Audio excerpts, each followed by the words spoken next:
नमस्कार, बहुत स्वागत है आपका। हर खबर देख रहे हैं आप और मैं हूं आपके साथ शाहनवाज मिर्जा। वक्त हो चुका है खबर उत्तराखंड का और उत्तराखंड में पौड़ी की बात की जाए तो यूथ कांग्रेस महासचिव नितिन निविष्ट और एसडीएम के विवाद जो है वो तूल पकड़ते हुए नजर आ रहे हैं। और आपको बताएं कि एसडीएम के खिलाफ कार्रवाई की मांग को लेकर पूर्व सीएम हरीश रावत कांग्रेस कार्यकर्ताओं के साथ गांधी पार्क के अंदर उपवास पर बैठे हुए हैं। उपवास से पहले मीडिया से बातचीत करते हुए रावत ने कहा कि एसडीएम एक लोक सेवक हैं और इससे इस प्रकार के आचरण की अपेक्षा नहीं की जा सकती। उन्होंने आगे कहा कि प्रमाण पत्र को लेकर आप समस्याओं को लेकर नितिन बिष्ट एसडीएम के पास गए हुए थे, जहां पर समस्या का हल करने के बजाय उनके साथ दुर्व्यवहार किया गया है और लोकतांत्रिक व्यवस्था में इस प्रकार का उत्पीड़न किसी भी सूरत में बर्दाश्त नहीं किया जाएगा। सरकार तत्काल एसडीएम के खिलाफ कार्रवाई करे और अगर सरकार ऐसा नहीं करती है तो कांग्रेस विरोध जारी रखेगी।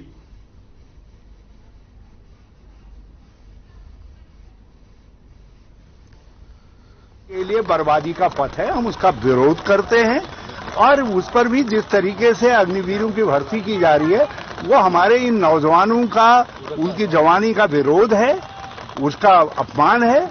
और हम एक बात बिल्कुल स्पष्ट कर देना चाहते हैं, व्यवस्था आखिर स्थानीय लोग तो करेंगे ही करेंगे।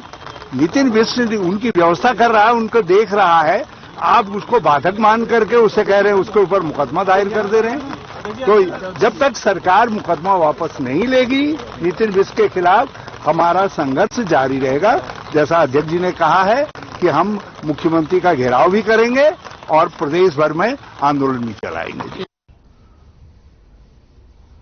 तो वहीं पर जिला सहकारी मत्स्य विभाग और पूर्व राज्य मंत्री नेपाल सिंह कश्यप ने 75 किलोमीटर तिरंगा यात्रा को सफल बनाने के लिए सभी का आभार व्यक्त किया है। और आपको बताएं कि नेपाल सिंह कश्यप ने अपने आवास टिटकी कवादपुर में प्रेस कॉन्फ्रेंस कर ये कहा कि 14 अगस्त को केंद्रीय मंत्री अमित शाह के निर्देश पर कवादपुर में 75 किलोमीटर तिरंगा यात्रा को निकाला गया है और इसमें भारी संख्या में कार्यकर्ताओं ने भाग भी लिया। तिरंगा यात्रा को सफल बनाने का कार्य किया गया और तिरंगा यात्रा की सफलता का श्रेय उन्होंने तमाम कार्यकर्ताओं को भी दिया। नेपाल सिंह कश्यप ने कहा कि केंद्र और राज्य सरकार जनता से सीधी योजनाएं पहुंचाने का कार्य कर रही है और कार्यकर्ताओं को आने वाले लोकसभा चुनाव के लिए फिर से भारतीय जनता पार्टी की सरकार बनाने के लिए कमर कस लेनी चाहिए।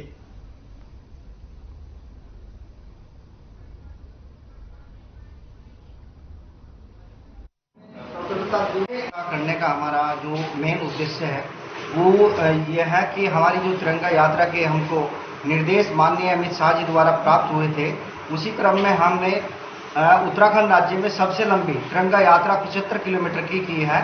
और उसके लिए मैं सभी प्रशासन का, मीडिया कर्मी का और माननीय अमित शाह जी का, प्रधानमंत्री जी का और जो हमारे राज्य के माननीय मुख्यमंत्री जी हैं डॉक्टर धन सिंह रावत जी हैं, उन सभी का हृदय से आभार और धन्यवाद प्रकट करता हूं। और तिरंगा यात्रा के संबंध में स्वतंत्रता दिवस प्रशासन का, अपने पत्रकार बंधुओं का, साथ साथ हमारे डिस्ट्रिक्ट में इसलिए आप लोगों को आमंत्रित किया। और तिरंगा यात्रा के संबंध में स्वतंत्रता दिवस प्रशासन का, अपने पत्रकार बंधुओं का, साथ साथ हमारे डिस्ट्रिक्ट में इसलिए आप लोगों को आमंत्रित किया। तो वहीं पर उत्तराखंड के पूर्व शिक्षा मंत्री और गदरपुर के विधायक अरविंद पांडे हल्द्वानी के दौरे पर हैं और उन्होंने राज्य के अंदर स्नातक की परीक्षा घपले में एक बड़ा बयान देते हुए कहा है कि युवाओं के भविष्य के साथ खिलवाड़ करने वाले चाहे किसी भी दल के क्यों ना हो और किसी भी पद पर कार्यरत क्यों ना हो, उनके खिलाफ सख्त से सख्त कार्रवाई होनी ही चाहिए। आगे उन्होंने कहा कि पूर्व इस भर्ती घोटाले की व्यापक पैमाने पर जांच होनी ही चाहिए और इस घोटाले के अंदर जो भी लिप्त हैं उनको बेनकाब करना चाहिए। उत्तराखंड की छवि पर धब्बा नहीं लगने दिया जाएगा। और आगे उन्होंने यह भी कहा कि भारतीय जनता पार्टी की सरकार इस भर्ती घोटाले की निष्पक्ष जांच करा रही है।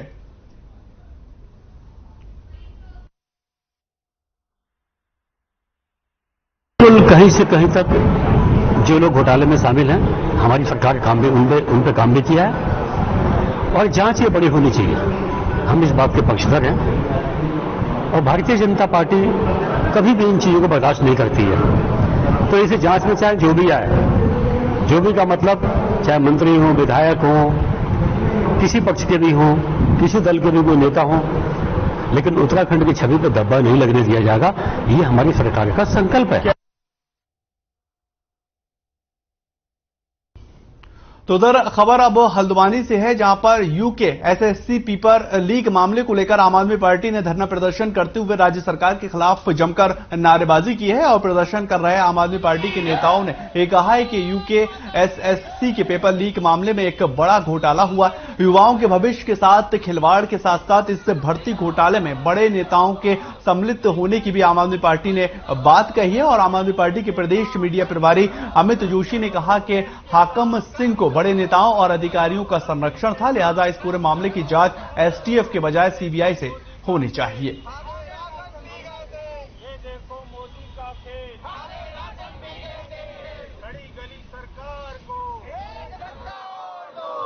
जिस तरीके से उत्तराखंड बनने के बाद से आज तक पहली बार एक इतना बड़ा घोटाला सामने आया है, जहां पर युवाओं के हितों के साथ कुठाराघात किया जा रहा है। प्रदेश का युवा कड़ी मेहनत करता है, एग्जाम की तैयारी करता है, और जिस तरीके से यूके एसएससी हो, फॉरेस्ट गार्ड हो, तमाम जो पेपर लीक किए जा रहे हैं और इसमें प्रशासन और सरकार के नेताओं की संलिप्तता देखी जा रही है, उससे हमें इस बात का पूरा आभास है कि एक बहुत बड़ा प्रकरण है जिसमें अभी भी बहुत सारी बड़ी मछलियों को फंसना बाकी है। लेकिन जिस तरीके से आनंद फानंद में एसटीएफ को जांच सौंप दी गई है, कि वही एसटीएफ है जो प्रदेश के डीजीपी के नेतृत्व में आती है, जबकि प्रदेश के डीजीपी का खुद नाम जो है, जो हाकिम जो कि पकड़े गए हैं, सबसे पहले जो किंगपिन है, उनके रिजॉर्ट में देखा गया है। उनके रिजॉर्ट में वहां को घूमते हुए परिवार के साथ पाए गए हैं। तो ऐसे में प्रदेश की जनता मुख्यमंत्री से सीबीआई जांच कड़ी तौर पर मांग करती है। तो वहीं पर उधम सिंह नगर के किछा के अंदर दहेज की खातिर बहू की हत्या करने वाले 3 आरोपियों को किछा पुलिस ने गिरफ्तार कर लिया है। और विवाहित को 15 अगस्त की सुबह संदिग्ध परिस्थितियों में मौत की खबर निकलकर सामने आई थी। पोस्टमार्टम रिपोर्ट के अंदर हत्या की पुष्टि होने के बाद पुलिस ने आरोपियों को खिलाफ गिरफ्तार करते हुए अन्य हत्या आरोपियों की तलाश भी शुरू कर दी है। और आपको बताएं कि स्वतंत्रता दिवस के राष्ट्रीय पर्व के मौके पर जहां पूरा देश 15 अगस्त का जश्न मनाता हुआ नजर आ रहा था, उसी दिन दहेज लोभी ससुरालियों ने दहेज की खातिर विवाहित मोनिका की तकिए से दबाकर हत्या कर दी थी।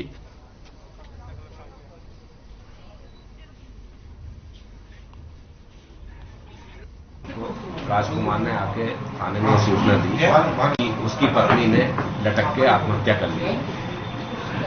इस सूचना पर जाके फौरन पुलिस मौके पर पहुंची, जांच की गई, इंस्पेक्टर भी मौके पर पहुंचे, जांच की गई तो यह पाया गया कि वो पलंग पर लेटी हुई थी, उसको किसी ने भी फंदे पर लटकते हुए नहीं देखा। इससे पुलिस को शक हुआ, गहनता से जांच की गई, आसपास वालों से पूछा गया तो किसी ने भी उसको लटकते हुए नहीं देखा गया। उसको पीएम के लिए भेजा गया, तो पीएम में उसकी मौत जो है सांस रुकने के कारण मृत्यु हुई है। और उसके हाथों और पैरों में दबाने के निशान थे, जिससे कि उसके हाथ पैर दबा के उसका गला घोटा गया। शादी हुई 25 जुलाई 2020 में, और उसमें शादी के बाद ये आए दिन उसे टॉर्चर करते रहते थे। कभी कुछ हम पूछते बेटा क्या बात, नहीं पापा कोई बात नहीं। अभी वो राखी बांध के अच्छी भली यहां से गई थी। फिर इनकी डिमांड की शॉप खोलने जा रहे हैं, 2 लाख रुपए अपने पापा से कहे मुझे 2 लाख रुपए दें, स्विफ्ट डिजायर दें, छाती पर रख के लेके जाएगा पैसे, इस टाइप से बात कर रहे हैं। आए दिन डिमांड होती थी, फिर लड़की को मारा पीटी, उसको टॉर्चर करे जाना।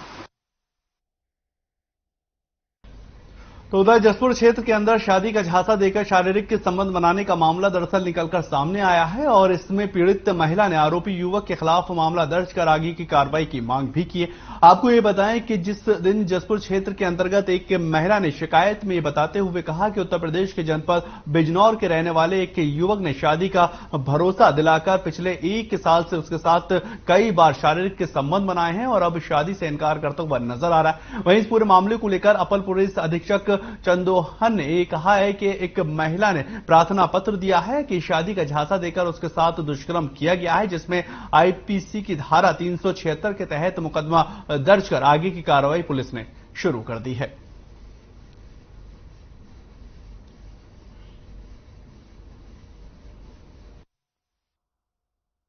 जसपुर कोतवाली में एक महिला के द्वारा जो है एक प्रार्थना पत्र दिया गया कि एक व्यक्ति के द्वारा उनके साथ जो है शादी का झांसा देकर दुष्कर्म की घटना की गई है। तो इसमें जांच की गई और उसमें 376 आईपीसी में अभियोग पंजीकृत कर लिया गया है और अब विवेचना जारी है। विवेचना में जो भी तथ्य सामने आएंगे उसके हिसाब से आगे की कार्रवाई की जाएगी।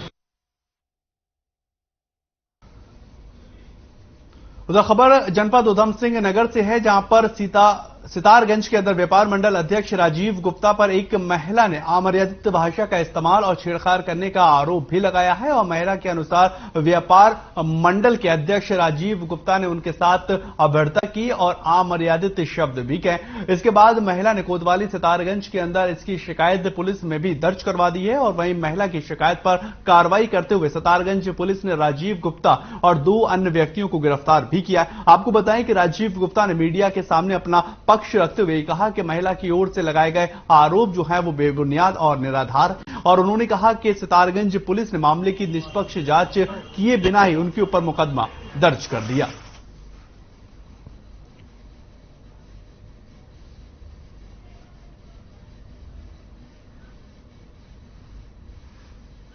मोहल्ला जब होता है तो वो उसको झाड़ू और छाते से पीट रहे थे। मैंने तत्काल वहां पहुंच करके और झाड़ू हाथ से छीन करके नाली में फेंकी है और मैंने उनसे कहा कि आज त्योहार का जन्माष्टमी जैसे पावन पर्व का दिन है और आप लोग इस तरह की हरकत कर रहे हैं, ये चीजें अच्छी नहीं है।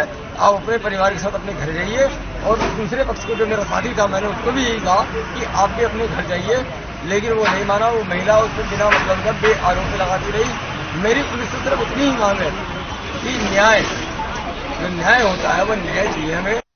8/2022 को एक अभियोग राजवती राणा वाइफ और रघुवती राणा ग्राम फसैनी द्वारा थाने पंजीकृत कराया था।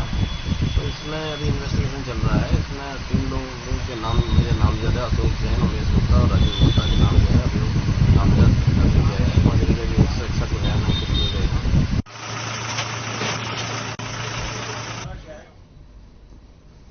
तो उधर अल्मोड़ा जिले के अंदर एक बार फिर से तेज रफ्तार का कहर दरअसल देखने को मिला है और स्कूल जा रही एक मासूम बच्चों की तेज रफ्तार ट्रक चालक ने कुचल दिया है और इस हादसे में बच्ची की मौके पर ही मौत हो गई। हादसे के दौरान मृतका का भाई भी उसके साथ जा रहा था और दोनों साथी स्कूल की तरफ रवाना हुए थे, लेकिन बहन ने भाई को धक्का देकर उसको बचा दिया जबकि वो खुद तेज रफ्तार ट्रक की चपेट में आ गई। इसमें बच्ची की मौत हो चुकी है और दर्दनाक हादसे के बाद मृतका के परिजनों में कोहराम मचा हुआ है और घटना स्थल पर मौजूद लोगों ने आरोपी ट्रक के चालक को दबोच लिया। सूचना के बाद मौके पर पुलिस पहुंच गई और शव को कब्जे में लेकर आगे की कार्रवाई करती हुई नजर आ रही है।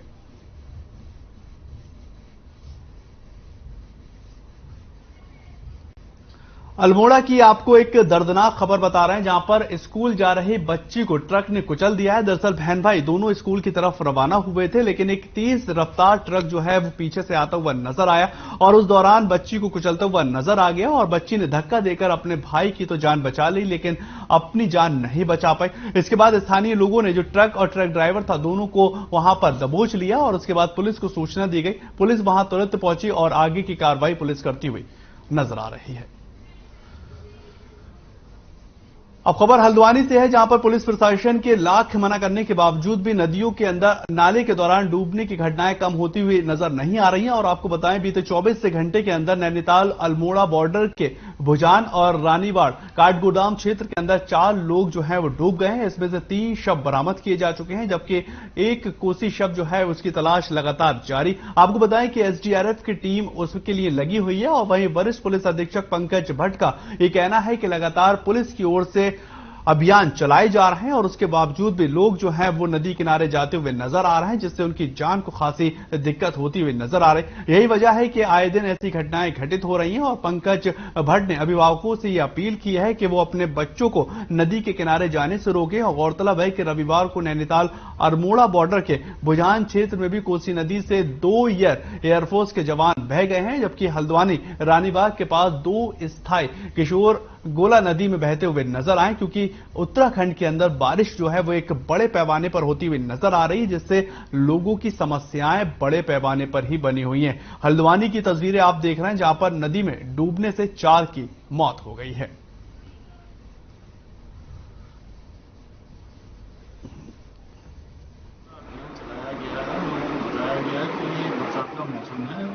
अचानक उफान पे आ जाते हैं और ज़्यादातर घटनाओं में बच्चे ही इसमें ज़्यादातर जो घटनाएं सामने आई उसमें बच्चे ही इसमें डूबे हैं। तो इसलिए घर वालों को भी इसमें जागरूक करने की आवश्यकता है कि आप अपने बच्चों को ऐसी जगह पर मत लीजिए। और क्योंकि अभी भी पुलिस द्वारा अनाउंस किया जा रहा है कि वाटर लेवल बढ़ गया है, इसलिए बनपुरपुरा कोतवाली और काठगोदाम क्षेत्र में लगातार अनाउंस किया जा रहा है। तो वहीं पर अवैध कच्ची शराब का कारोबार थमने का नाम दरअसल नहीं ले रहा है, लेकिन पुलिस ने लगातार अवैध शराब माफियों के खिलाफ कार्रवाई करती हुई नजर आ रही। जसपुर में पुलिस ने बीते 10 दिन के अंदर हजारों लीटर लहन को नष्ट कर दिया है और साथ ही कई भट्टियों को भी तोड़ा गया है। वहीं मुखबिर की सूचना के ऊपर पुलिस ने 120 लीटर अवैध कच्ची शराब के साथ एक युवक को भी धर दबोचा और बताया यह भी जा रहा है कि शराब जसपुर के ऋषिकेश बेचने के लिए ले जाई जा रही थी।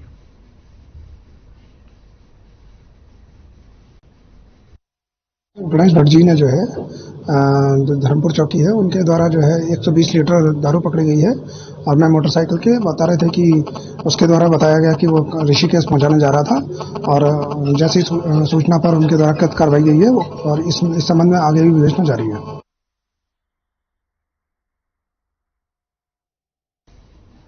तो वहीं पर कोतवाली पुलिस ने बरेली से एक नशे के सौदागर को गिरफ्तार करने में सफलता हासिल की है और पुलिस ने पकड़े गए नशे के सौदागर को बैंक के खाते भी सीज जो है वो कर दिए। फिलहाल पुलिस से पकड़े गए आरोपियों से लगातार पूछताछ कर रही है और पूछताछ के बाद आरोपी को न्यायालय में पेश करने के लिए भेजा जाएगा। आपको बताएं कि ऋषिकेश के अंदर चंद्रशेवर नगर के अंदर निवासी नशे महिला सौदागर रेखा सहानी ने गिरफ्तारी के बाद पूछताछ में पुलिस को बरेली से स्मैक खरीदकर ऋषिकेश में बेचने की जानकारी मिली थी और तभी पुलिस से बरेली के अंदर बैठे नशे के सौदागरों को गिरफ्तार करने की फिराक में लगी हुई थी। इसके बाद पुलिस ने नशे के सौदागर को भी गिरफ्तार करने में सफलता हासिल की है।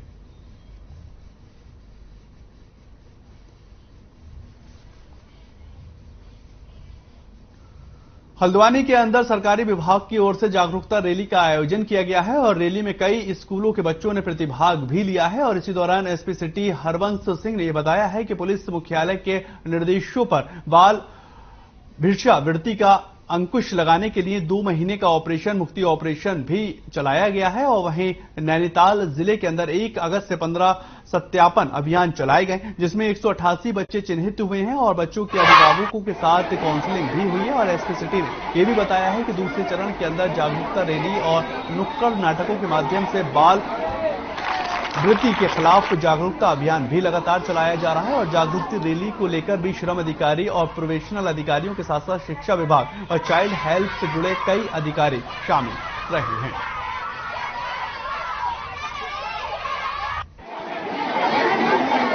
जो अभियान है ऑपरेशन मुक्ति का काफी ही एक अच्छा अभियान है। इसमें सबसे अच्छी बात जो है कि पूरे कोऑर्डिनेशन के साथ सारे डिपार्टमेंट से कोऑर्डिनेशन के साथ जो है ये काम हुआ है क्योंकि जो फर्स्ट कांटेक्ट होता है बच्चों के साथ वो पुलिस का ही होता है। तो इसमें हम सबका यही रोल रहता है, हमारे डिपार्टमेंट का ये रोल रहता है कि जैसे सर ने बताया कि अभी 188 बच्चे जो हैं हमारे चिन्हित किए गए हैं तो हम उनका कैसे भविष्य बेटर कर सकते हैं, उन्हें कैसे पुनर्वासित कर सकते हैं और कैसे और भी लोगों को जागरूक कर सकते हैं कि आप भिक्षा ना ही दें और ना ही लें। मुख्यालय द्वारा बाल भिक्षावृत्ति को समाप्त करने के लिए 2 महीने का अभियान चलाया जा रहा है जिसमें 1 अगस्त से लेकर 15 अगस्त तक उन बच्चों का चिन्हीकरण किया गया है जो बाल भिक्षावृत्ति में इन्वॉल्व हैं, जो बाल भिक्षावृत्ति कर रहे हैं। पूरे जिले द्वारा 188 बच्चों को चिन्हित किया गया है और उनके अभिभावकों से उनसे वार्ता कराई गई है, उनकी काउंसलिंग कराई गई है।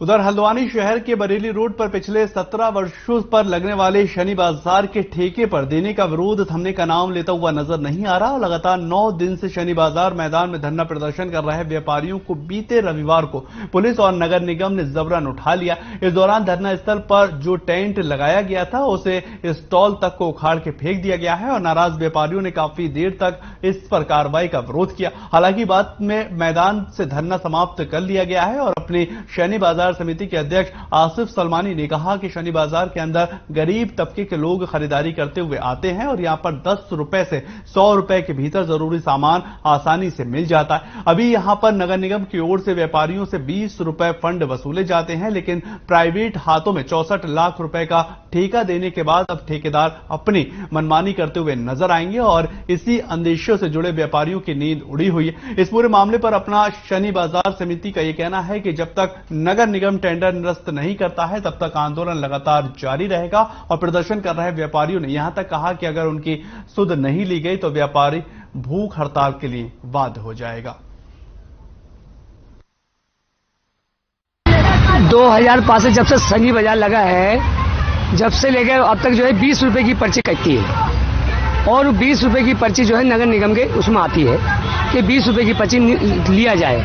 अब इन्होंने क्या है अपनी वो करके जोन कमेटी थी पहले जोन कमेटी हटा करके उसमें ला करके ठेके में ला करके इन्होंने साप्ताहिक बाजार को हटा करके हाट बाजार का जो है रूप दे दिया है। उसमें जो है इन्होंने 74 लाख रुपए का ठेका किया है, उससे हम 64 लाख रुपए से भी। चैनल के माध्यम से मैं पहली बात तो ये कहना चाह रहा हूँ कि वहाँ से हमें जो भगाया गया वो नगर निगम की अपनी जगह थी। वहाँ धरना हम रखे हुए थे क्योंकि हम बाजार लगाते थे वहाँ पर, तो उन्होंने नगर निगम ने पुलिस को एक लेटर भेजा कि हमारी जगह खाली कराया जाए। तो पुलिस हमारे पास आई, बल द्वारा हमें हटा दिया गया कि आप यहाँ धरना नहीं रह सकते, आपका धरना स्थल बना रखा बुद्ध पार्क में। तो हम लोग यहाँ आ गए, उसी शनि बाजार का धरना यहाँ पर चल रहा है और ये आगे तक चलेगा। और मामला ये है कि नगर निगम ने हफ्ता 1000 जो शनि बाजार लगती है वो नगर निगम पर चुकाया करती थी पैसा, आज वो ठेके में दे दिया गया है। उधर खबर अब उधम सिंह नगर से है, जहां पर उधम सिंह नगर के खिच्छे में प्रांतीय उद्योग व्यापार मंडल की जिला स्तरीय प्रांतीय समीक्षा बैठक का आयोजन किया गया और समीक्षा बैठक के अंदर संगठन को मजबूत करने और व्यापारियों की तमाम समस्याओं को लेकर चर्चा की गई। खिच्छे की संपन्न हुई बैठक के अंदर व्यापारियों ने उत्तराखंड सरकार से व्यापारी वर्ग के हित में अपेक्षित सहयोग न मिलने से नाराजगी जताई और बैठक के अंदर व्यापारी मंडल के प्रदेश अध्यक्ष नवीन वर्मा बतौर मुख्य अतिथि मौजूद रहे। बैठक की अध्यक्षता करते हुए जिला अध्यक्ष राजकुमार भी वहां पर पहुंचे और 2.5 वर्ष के कार्यकाल के किए गए कार्यों को पदाधिकारियों के सामने रखते हुए नजर आए। सभी व्यापारी एकजुट होकर संघर्ष को तैयार रहने के लिए आह्वान किया गया और जिला अध्यक्ष राजकुमार ने कहा कि वर्तमान के अंदर व्यापारी वर्ग जीएसटी सहित अन्य जटिल प्रतिक्रियाओं से लगातार जूझता हुआ नजर आ रहा है, जिससे व्यापारियों का व्यापार काफी ज्यादा प्रभावित होता हुआ नजर आ रहा। प्रदेश अध्यक्ष नवीन वर्मा ने कहा कि जल्द व्यापारियों का प्रतिनिधित्व मंडल डीजीपी से भी मिलेगा और व्यापारियों के सितारगंज पुलिस पर बिना जांच किए रिपोर्ट दर्ज करने का जो आरोप लगाया गया है उस पर निष्पक्ष जांच की मांग की है। आज हमारे प्रांतीय उद्योग व्यापार मंडल की तरफ से जिले स्तर की और प्रदेश स्तर की मीटिंग हुई है, जिसमें लोकल इकाइयां भी आएंगी। सारी इकाइयों ने आज मीटिंग की है और ये जीएसटी के मामले को लेके लगातार जीएसटी के दिक्कतें आ रही थी, उसको मामले को लेके 25 तारीख को मीटिंग भी रखी गई है प्रदेश की। तो वहाँ एक मीटिंग रखी जो आज हमने भी जिला स्तर की मीटिंग थी। आज हमारी नगर इकाइयों और हमारे किच्छा में बड़ा सौभाग्य है कि आज हमारे जिला स्तर की मीटिंग किच्छा में हुई, तो इसलिए आज हमारे जिला के पदाधिकारी सारे आए हुए थे। देखिए, ये उधम सिंह नगर जिले की समीक्षा बैठक थी और उधम सिंह नगर की जिस प्रकार की एक्टिविटीज आज चल रही हैं आजकल, उधम सिंह नगर हमारे पूरे प्रदेश में बहुत अग्रणी भूमिका में है और बहुत अच्छा काम कर रहे हैं और आगे आने वाले समय में व्यापारियों के पास बहुत दिक्कतें हैं। एक्चुअली हमारे पास चाहे अगर हम ये कहें मंडी शुल्क के बारे में या हम कहें जीएसटी सर्वे के, उसमें कई हमारे पास कई समस्याएं हैं जिनका हम सरकार से निरंतर प्रयास कर रहे हैं कि भाई सरकार इन समस्याओं का समाधान करे।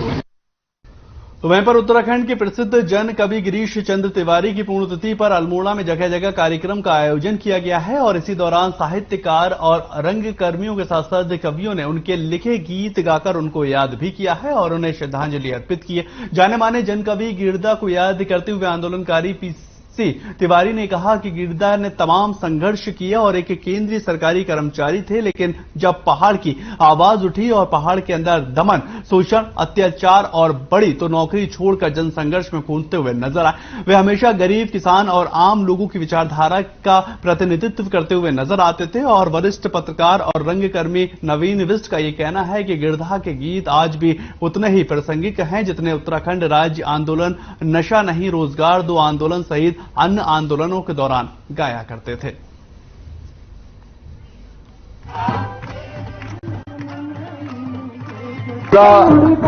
एक केंद्रीय सरकारी कर्मचारी थे, लेकिन जब पहाड़ की आवाज उठी, जब पहाड़ की जमीनों की लूट, शोषण, दमन, जंगल के सवालों पर जनता के अधिकारों का हनन हुआ, तो उन्होंने अपनी नौकरी की परवाह न कर वो जन संघर्ष में कूद पड़े। तो आज भी उनका वो गीत सबको याद है, आज हिमाल तुम उनके जतिश हो, जागो जागो वो मेरा लाल। तो मैं कहना चाहता हूँ, गिरदा सड़क का आदमी था। गिरदा केवल गिरदा नहीं, एक विचार थे, एक धारा थी, तो वो धारा आज भी अनवरत चलती जा रही है। गिरदा आज भी उतने ही प्रासंगिक हैं जितने जब नशा नहीं रोजगार दो आंदोलन या उत्तराखंड राज्य आंदोलन या तमाम वन बचाओ आंदोलन चल रहे थे, तब भी उनके गीत लोगों को जगाते थे। तो आज भी उनके गीतों की दरकार है, उनके गीत आज भी गाए जाने चाहिए ताकि सोई हुई जनता, सोई हुई सरकार, सोई हुए लोग जाग। तो वहीं पर अब खबर जो है वो पौड़ी से निकलकर सामने आ रही है। दरअसल पौड़ी के अंदर लगातार शिक्षा को लेकर आवाज उठाने को लेकर आपको बताएं, पौड़ी जिले के अंदर कांग्रेस के युवा नेता नितिन निविष्ट से जिला अधिकारी पौड़ी आकाश जोशी के द्वारा की गई बदसलूकी का मामला लगातार गर्माता जा रहा है और कांग्रेस के युवा नेता के समर्थन में नेता प्रतिपक्ष यशपाल आर्य और पूर्व विधायक केदारनाथ मनोज रावत और पूर्व सांसद प्रत्याशी मनीष खंडोरी सहित तमाम नेताओं और कार्यकर्ताओं ने जिला अधिकारी कार्यालय का घेराव किया। इस दौरान अतिरिक्त पुलिस बल भी वहां पर तैनात रही और कांग्रेस के कार्यकर्ताओं ने प्रदर्शन कर सरकार को लेकर चेताया भी है। कांग्रेस के कार्यकर्ताओं ने प्रदेश सरकार के खिलाफ जमकर नारेबाजी की और एसडीएम आकाश जोशी को बर्खास्त करने की मांग भी उठाई गई है। युवा कार्यकर्ता है, कांग्रेस के कार्यकर्ता है, वह सालिसता से शांतिपूर्ण तरीके से अपनी बात को रख रहे थे, युवाओं की बात को रख रहे थे। हजारों की तादाद में युवा 2 दिन से पौड़ी में जमे हुए थे, अपनी भर्ती के लिए प्रयास कर रहे थे, लेकिन चरित्र प्रमाण पत्र में काफी विलंब हो रहा था देने में और इन प्रमाण पत्रों में भी काफी विलंब से प्रमाण पत्र दिए जा रहे थे। उसी को लेकर नितिन बिष्ट ने युवाओं की आवाज को उप जिलाधिकारी के सामने रखा, एसडीएम के सामने रखा। देखिए, ये कांग्रेस का नहीं, ये नितिन बिष्ट वाला मामला सारे युवाओं का मामला था और युवाओं और बेरोजगारों में बहुत उद्विग्नता है। आप इसका प्रमाण जो भर्ती रैली से वापस आ रहे हैं उनसे वार्ता करके देख सकते हैं, उनकी वीडियो से देख सकते हैं। आप समझ लीजिए कि अगले आने वाले महीने युवाओं के होंगे और युवा पूरे प्रदेश में आंदोलन करेंगे और कांग्रेस उनकी कमान संभालेगी।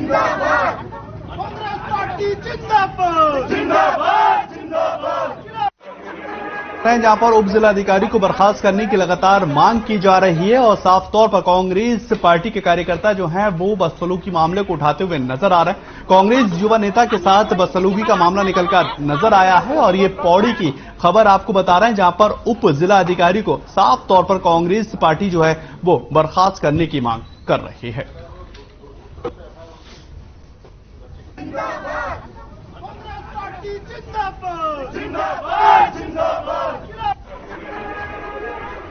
हम यहाँ पे जो है उनको यहाँ पे आना पड़ेगा जो ज्ञापन लेने के।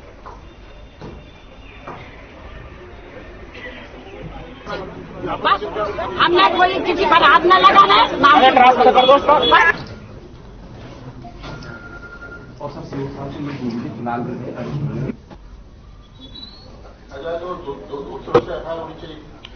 आपको बताएं, पौड़ी की आप तस्वीरें देख रहे हैं जहां पर उप जिला अधिकारी पर आरोप लगाए गए और उन्होंने साफ तौर पर कहा कि जिस तरह से हमारे युवा नेता के साथ बदसलूकी की गई है और युवा नेता जो कांग्रेस के उनके साथ जो बदसलूकी की गई है वो किसी भी सूरत में बर्दाश्त नहीं की जाएगी। कांग्रेस पार्टी का साफ तौर पर कहना है कि लोकतांत्रिक व्यवस्था है और लोकतांत्रिक व्यवस्था के अंदर किसी भी नेता का इस तरह से बदतमीजी करना, नेता के साथ बदतमीजी करना बर्दाश्त के बाहर है और एसडीएम जो है वो एक लोकतांत्रिक सेवा का हिस्सा है। अगर वो इस तरह से करते हैं तो ये बर्दाश्त नहीं किया जाएगा और उनको तत्काल प्रभाव से जो है बर्खास्त किया जाए। और कांग्रेस पार्टी लगातार अब इसकी मांग करती हुई नजर आ रही। हर जिले के अंदर लगातार देखने को मिल रहा है कि कांग्रेस युवा नेता को लेकर अपने काफी ज्यादा सक्रिय भूमिका निभाती हुई नजर आ रही है और उप जिलाधिकारी पर साफ तौर पर यह आरोप लगाए हैं कि जिस तरह से बदसलूकी की गई, बदतमीजी की गई है वो नाकाबिले बर्दाश्त है और उसी को लेकर हम आंदोलन करते हुए नजर आ रहे हैं। उन्होंने साफ तौर पर यह भी कहा है कांग्रेस के कार्यकर्ताओं ने, नेताओं ने कि हम सरकार से ये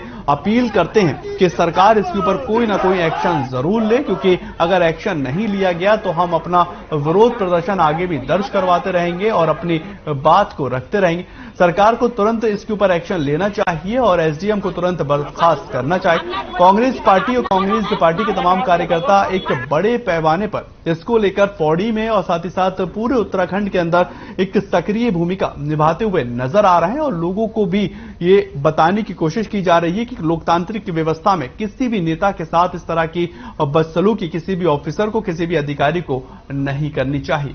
इसी को लेकर एसडीएम को बर्खास्त करने की मांग कांग्रेस पार्टी उठा रही और साफ तौर पर कह रही है कि सरकार इसके अंदर कदम दे और साथ ही साथ सरकार जो है वो आगे बढ़कर एसडीएम को बर्खास्त करे। चलिए फिलहाल के लिए इतना ही। नमस्कार।